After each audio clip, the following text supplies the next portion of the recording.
May 18.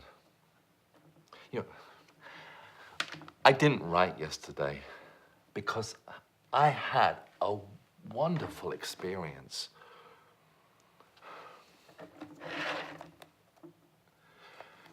I got up early, drank some carrot juice, did my exercises, got dressed in my suit and tie, and went to Fifth Avenue.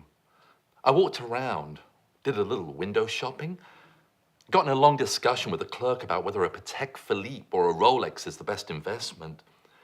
Went to Tiffany's, picked out a $35,000 diamond and had them set it in a ring. I told them that I'd left my wallet in my suite at the Carlisle and would call them later with the deposit. That was a funny one. They were shaking my hand all the way to the door. I had walked out of Tiffany's and I was thinking about lunch and found myself in front of the Museum of Modern Art. A woman walked by me wearing a long black coat and black boots, and for some reason, I followed her in. And she checked her coat, and I could see what she was wearing. Some faded jeans, a sort of a tight sweater, and a little scarf around her neck. She looked over at me, and I smiled. She sort of smiled back, and then she went to the museum. I figured it was worth the investment, and I followed her in. I thought, isn't this exciting? I mean, it's like being in a movie. Everywhere she went, I went. I would stare at a painting really intently and then glance at her out of the side of my eye. If she saw me looking, I would look away. Then one time, while I was looking away, she must have walked into another room because I lost her. I tried not to seem too anxious about it, but it was a terrible loss. All of a sudden, there was a tap on my shoulder. I thought it was a guard telling me to stop following the woman around, but it wasn't a guard. It was her. My heart started to pound. My mouth became dry. She said, "Where is Picasso's Guernica? Do you know?"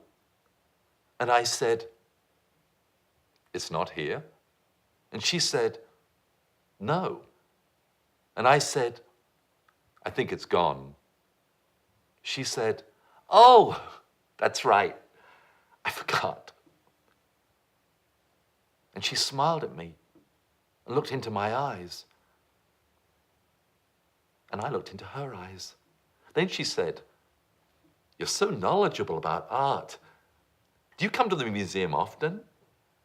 And I said, "Only when I'm in New York. I'm staying at the Carlisle, so it's convenient." And she smiled some more. I said, "Do you come to the museum often?" And she said, "Once in a while, when I'm down." I asked her what she was down about, and she said, "Nothing." I looked at my watch and said it was lunchtime. Would she have lunch with me? And she said she'd love to. So we went to the lunchroom at the museum. It was very pleasant.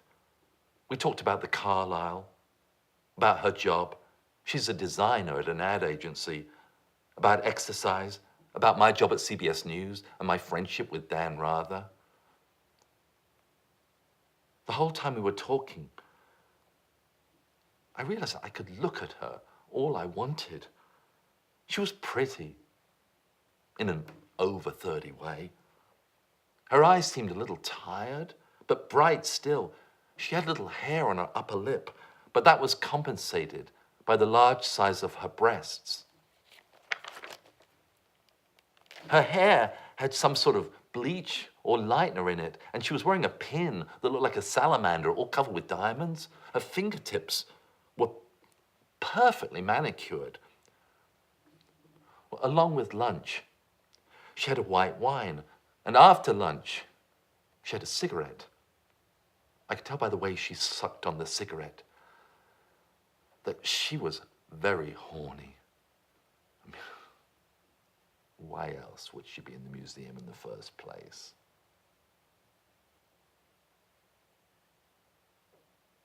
We laughed, small laughs. And when the check came,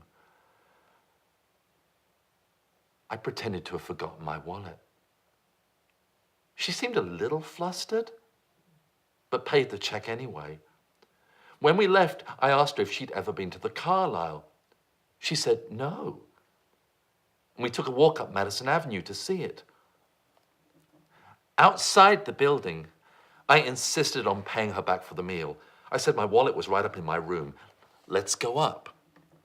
When we got there, we just walked in. Went to the elevator and told the elevator man we wanted to go to the 11th floor. He took us right up there, and I found a room with a maid fixing it up. I told the maid she didn't have to vacuum, and we walked in and closed the door. I broke the seal and opened the little refrigerator and gave her a beer. She took off her jacket and sat down on the couch. She said, "You must do this all the time." I said, "This is the first time." I walked over to her and pulled her up to me. Our faces were very close, and I could see the tiny hairs on her lip, her lipstick stain, the mascara on her eyelashes. She looked at me expectantly.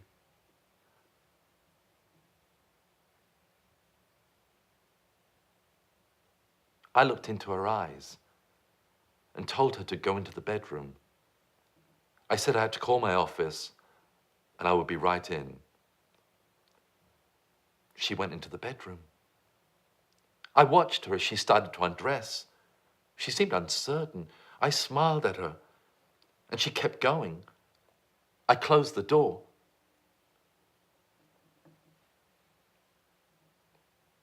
I called the front desk and told them to send up the repairman because my television set wasn't working.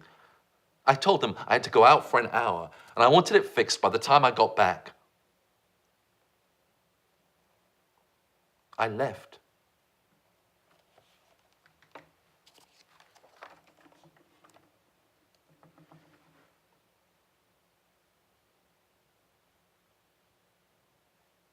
I went home and made a really hot bath.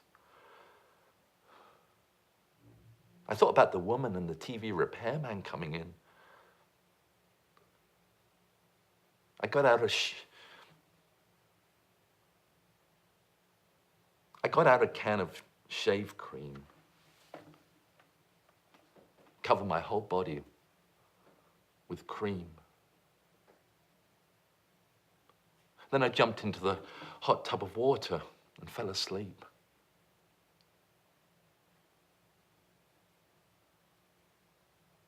Life is good